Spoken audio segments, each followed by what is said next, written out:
आदरणीय महिला दिदीबहिनीहरू, हामीलाई सहयोग गरिरहनुभएका एनडीआईका प्रतिनिधिहरू, केन्द्रीय सदस्यज्यूहरू, सबैलाई म जय नेपालद्वारा अभिनन्दन गर्न चाहन्छु। र नेपाल महिला सङ्घले एउटा प्रशिक्षणको अभियान लिएर आएको छ। यो अभियान हामी 14 अञ्चलमा गर्दैछौँ। यो अभियानको मुख्य केन्द्रबिन्दु अब राजनीतिको हरेक सङ्गठनको महिला शक्तिलाई कसरी बनाउने भन्ने प्रशिक्षण हामी लिएर आएका छौँ। अर्को कुरा, महिला किन पछाडि परे? पछाडि पर्नुको मुख्य कारण महिला पावरमा छैनन्, महिला शक्तिमा छैनन्, महिला नीति निर्माण तहमा छैनन्। यो तहमा कसरी पुर्याउने भन्ने प्रशिक्षण पनि हाम्रो केन्द्रबिन्दु हुनेछ भनेर म जानकारी गराउन चाहन्छु।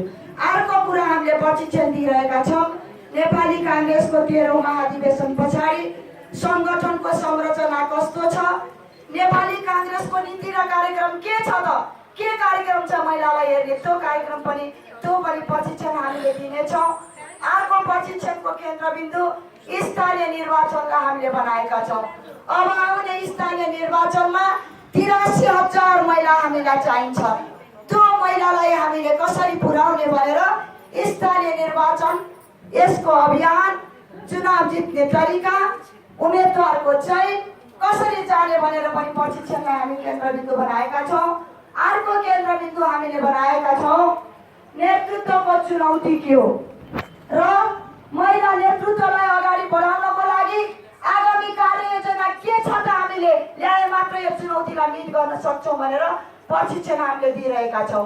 अर्को प्रशिक्षणको केन्द्रबिन्दु आदरणीय सभापतिजीलाई म भन्न चाहन्छु, आज महिलाहरू पछाडि किन परे?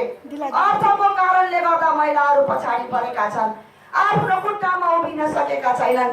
पार्टीले पनि केवल राजनीतिक मात्र प्रशिक्षण दिन्छ, तर महिलालाई आर्थिक सबलीकरण र आर्थिक सशक्तिकरणको कार्यक्रम हामी दिन सकेका छैनौँ। कसरी महिला बलिया हुने भनेर यो हामी आर्थिक पक्षको बारेमा पनि हामी प्रशिक्षण दिनेछौँ। अर्को प्रशिक्षणको केन्द्रबिन्दु हामी नेपाली काङ्ग्रेसको नीति, महिलाको नीति, थुप्रै 3 दिनसम्म यो प्रशिक्षण हुनेछ।